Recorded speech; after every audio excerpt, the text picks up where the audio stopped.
매주 월요일 전략 이야기로 한 주를 시작하고 있습니다. 오늘 이 시간 유한타증권 유동원 본부장과 이야기 나눠보도록 하죠. 본부장님 어서 오세요. 안녕하십니까. 자, 지난주 미국 증시 본부장님 말씀처럼 모처럼 반등에 성공을 해주는 모습이었습니다. 나스닥이 주간 기준으로 한 3.3% 강세를 보이면서 한 달 들어서 가장 좀 최고의 한 주를 보냈던 게 아닌가 싶은데요. 네. 자, 본부장님 의견이 궁금합니다. 9월은 좀 보수적인 스탠스로 지켜보는 게 좋을까요? 네. 자, 말씀하신 대로 지금 미국 증시가 반등을 하고 있습니다. 모든 지수가 다 상승을 했고요. 다우존스, S&P 500, 나스닥과 러셀 2000이 가장 상승폭이 높았죠. 3% 이상의 상승을 보여줬었습니다. 아무래도 이제 경기 침체에 대한 두려움은 낮아지는 모습이 나타나고 있다라고 말씀을 드리겠습니다. 자, 그렇다면 이제 9월은 어떻게 대응해야 될까 하는 부분인데요. 지금 9월 달의 숫자를 보고 있으면 기본적으로 좀 수익률이 안 좋은 그런 시기가 진행이 됩니다. S&P 500의 퍼포먼스를 한번 보시면요. 9월 달이 마이너스가 가장 큰 그런 달이 되겠고요. 또한 나스닥도 한번 보시면은 전반적으로 하락을 하는 모습을 보여주는 그런 달이 되겠습니다. 자, 그렇다 보니까 많은 분들이 9월에 좀 조심해야 되는 게 아니냐라는 걱정을 좀 하고 계시지만 저희의 판단에는 경기 사이클이나 여러 가지 지표를 봤었을 때 9월 달도 적어도 강보합세는 유지할 것 같다라고 말씀을 드리겠습니다. 그렇다 보니까 우리가 지금 포트폴리오 구성하는 데 있어서 계속해서 주식에 대한 비중을 80% 들고 가고요. 채권에 대한 비중을 20%만 들고 가는 그런 전략을 말씀을 드리고 있습니다. 자, 채권 금리가 쉽게 떨어지지 않죠. 지금 계속해서 10년 국채금리, 미국의 국채금리는 4.2% 정도 수준에 유지가 되고 있고요. 내년 연말까지도 많이 떨어져 봐야 3.5% 수준까지밖에 못 떨어질 것 같다 이런 생각이 들기도 합니다. 그렇기 때문에 여전히 종목 선별을 잘하고 선택과 집중이 중요한 주식에 대한 투자가 중요하겠다 말씀을 드리고 있습니다. 자, 그렇다면 국가별 투자에 있어서는 어떨까요? 좀 희소식이 있습니다. 한국에 대한 부분이 계속 좋아 보인다라는 말씀을 드리겠고요. 최근에 삼성전자의 주가가 크게 반등을 하면서 어떻게 보면은 이 메모리 시장까지도 훈풍이 불 수 있을 가능성에 대해서 얘기가 나오고 있습니다.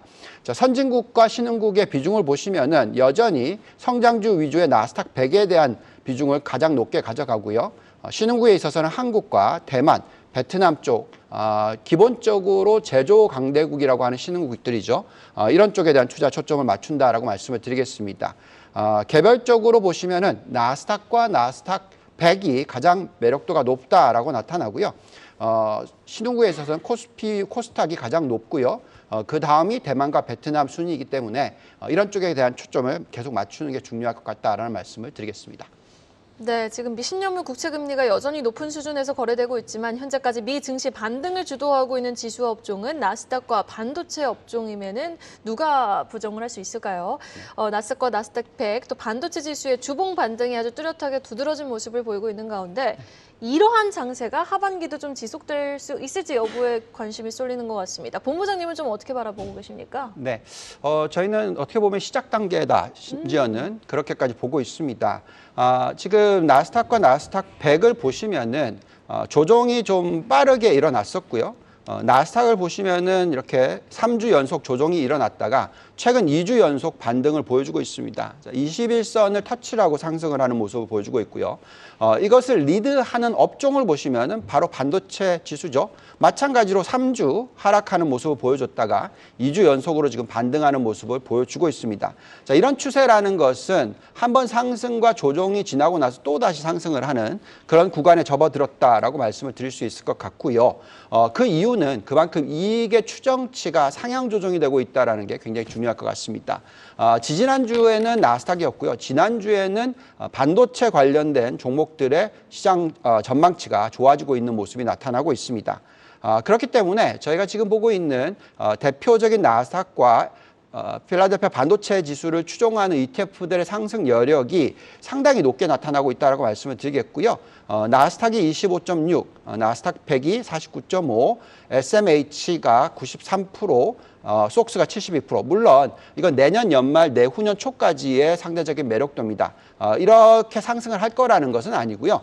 기본적으로 이 실적이 그만큼 매력이 있게 보여준다라고 말씀을 드릴 수 있을 것 같습니다. 자, 그렇다면 이 안에서 선택과 집중이 중요하다고 말씀을 드리고 있지 않습니까? 그래서 선택과 집중을 했었을 때 어떤 종목들이 올라오느냐라고 봤었을 때 반도체 AI 관련된 소프트웨어 쪽 대표적인 상승 매력도가 높은 10개 기업을 뽑아보면은 1등이 엔비디아, 2등이 어도비, 3등이 오토데스크, 4등이 브로드컴, 여기에 이제 SK 하이닉스가 올라옵니다. 5등으로.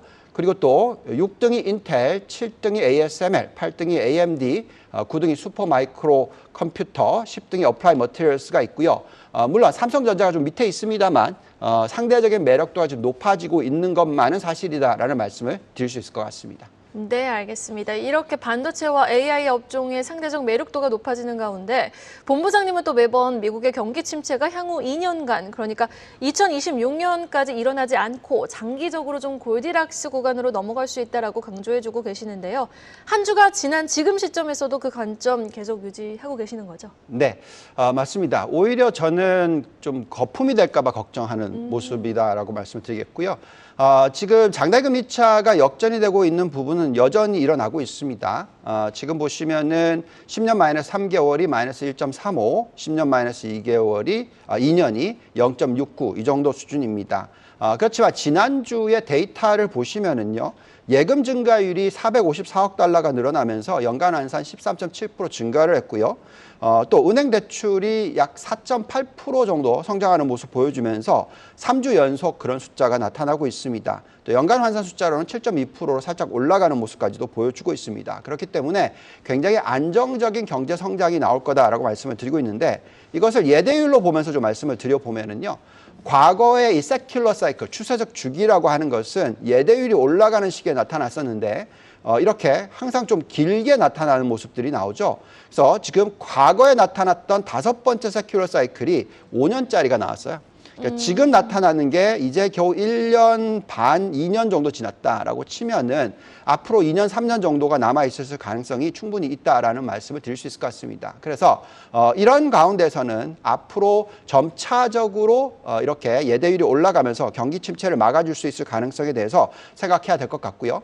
지금 보시면은 경제 성장률 부분에 있어서 미 연준이 올해 1%, 내년에 1.1%, 내후년에 1.8% 얘기를 하고 있지만 실질적으로는 지금 이렇게 아틀란타 나와의 숫자는 지난 분기가 2.1% 성장을 했고요. 이번 분기가 5.6% 된다는 얘기까지 나오고 있습니다. 물론 이 정도 숫자가 나오기는 어렵겠지만 그래도 여전히 안정적인 성장률을 보여줄 수 있을 가능성이 높다라고 말씀을 드리고 있습니다. 특히 지금 은행 연체율 추이가 전체적인 숫자는 올라가지 않고 있어요. 그렇기 때문에 여전히 안정적인 성장을 할 수 있는 그런 분위기 가운데서 좀 이렇게 장기적으로 보시는 게 중요할 것 같다라는 말씀을 드리겠습니다. 네, 알겠습니다. 여기다 지난주 7월 PCE 물가지수를 확인한 시장, 본부장님께서는 인플레이션에 대한 우려는 상대적으로 더 낮아졌다라고 보신다고요? 네, 그렇습니다. 아까 제가 잠깐 언급했는데 너무 과열되지 않았으면 좋겠다라는 말씀을 드렸죠. 아까 GDP 나우도 5.6, 이거 정말 과열의 숫자거든요. 그러니까 이런 숫자가 안 나오는 게 중요합니다. 자, 과거의 추세를 한번 볼까요? 보시면은 2002년부터 2008년, 이때가 좀 과잉 성장 구간이었어요. 이 점선을 그어보면은 3%대 성장입니다. 이렇기 때문에 금융위기가 터졌어요. 그렇지만 그 이후에 바뀌면서 이렇게 상승 추세가 2%대로 변환했죠. 그래서 2% 정도의 성장은 굉장히 안정적인 모습이다라고 말씀을 드릴 수가 있습니다. 근데 이 2%의 성장이 안정적으로 나타나는 이유를 보시면은 생산성 향상이 굉장히 중요하다라는 얘기를 해드리고 있죠. 매번 말씀을 드립니다만 지금 보시면은 2012년부터 2022년 사이에 생산성 향상이 상당히 높은 비중을 차지합니다. 72.4%이죠. 그렇기 때문에 인플레이션을 낮춰주는 효과를 가지고 온다라고 말씀을 드릴 수가 있겠습니다. 자, 그런 모습이 경제 지표에서 지금 확인이 되고 있죠. 어떤 모습이냐면 임금 상승률이 조금 이제 둔화되는 모습 나오고 있죠. 여기에 고용도 여전히 핫합니다만 그래도 숫자가 지금 하향 조정이 되고 있는 부분이 있습니다. 또 임금 상승률도 평균적으로 4.3%대로 떨어지고 있습니다. 자, 그리고 인플레이션 숫자를 보고 있으면은 PC 인플레이션이나 모든 인플레이션 숫자가 전달 대비해서 한 0.2% 상승률이거든요. 곱하기 12를 하시면은 2.4%죠. 그래서 앞으로 1년 동안에 인플레이션은 3% 미만으로 하향 안정화될 수 있을 가능성을 생각하시고 이에 따라서 골디락스로 갈 수 있는 가능성에 대해서 계속 생각하셔야 된다 말씀을 드리겠습니다. 네, 1년 내 인플레이션이 3% 수준 안으로 좀 들어올 가능성이 높다라고 보신다라고 강조를 해주셨습니다. 자, 그럼 업종별 투자 전략 다시 정리해 보겠습니다.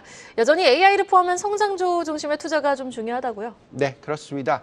아무래도 아까 성장률이 2%대에서 안정이 된다는 것은 그만큼 성장 위주의 종목에 투자 초점을 맞추셔야 된다 말씀을 드리겠고요.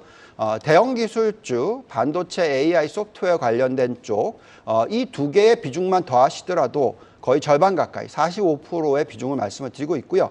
또 전기차와 전기차 부품, 신재생 에너지 나머지 35%로 해서 성장주 비중을 80%를 가져갑니다. 그다음에 오늘 가치주에 대해서 살짝 말씀을 드리면 여행 관련된 소비 쪽과 주택 건설 쪽에 대한 비중을 일정 부분 가져가셔야 될 것 같습니다. 네. 자, 그만큼 경기가 어느 정도 안정적인 모습이 될 거다라고 생각이 들고요. 자, 이런 가운데서 대형 기술주, 우리가 흔히 얘기하는 Magnificent Seven이라고 얘기를 하죠. 상대적인 매력도들을 한번 들여다보면은요. 지금 순위를 매겨보면 엔비디아, 테슬라, 메타 플랫폼 이런 순서가 되겠습니다. 그래서 이런 대표적인 성장 기업들에 대한 투자 비중은 높게 가시는 전략이 적절하다라고 말씀을 드립니다. 또한 아까도 말씀을 드렸습니다만 대체적으로 우리가 이 기술주 중에서 반도체 쪽도 관심을 가져야 되지만 여기에 전기차 관련된 부분에 있어서도 관심을 가져야 된다 말씀을 드리고 있지 않습니까? 그래서 대표적인 종목들 한번 보시면은 이렇게 올라옵니다. 테슬라나 앱티브 같은 미국 종목들, 그리고 니덱과 파나소닉 같은 일본 종목들, 그리고 좀 더 넘어가면은 우리나라 기업들이 올라오죠. 현대차, 기아차, LG 에너지 솔루션의 상대적인 매력도가 상당히 높다라고 판단이 듭니다. 그래서 여전히 우리가 성장 위주의 투자 초점을 맞추셔야 될 것 같고 한국도 지금 어떻게 보면 턴어라운드가 되는 부분이 나타나고 있기 때문에 관심을 가지실 필요가 있다라고 말씀을 드리겠습니다. 네, 알겠습니다. 지금 매그니피컨트 세븐에 대한 상대적 매력도를 살펴본 거지 전반적인 기술주의 매력도 순위를 집계해 주신 건 아니죠? 그렇죠. 네, 알겠습니다. 가치주 안에서는 또 여행과 건설주에 우리 한번 주목해 볼 필요가 있다라는 말씀까지 들어봤습니다. 지금까지 유한타증권 유동원 본부장과 전략 이야기 함께 나눠봤습니다. 오늘 말씀 고맙습니다. 감사합니다.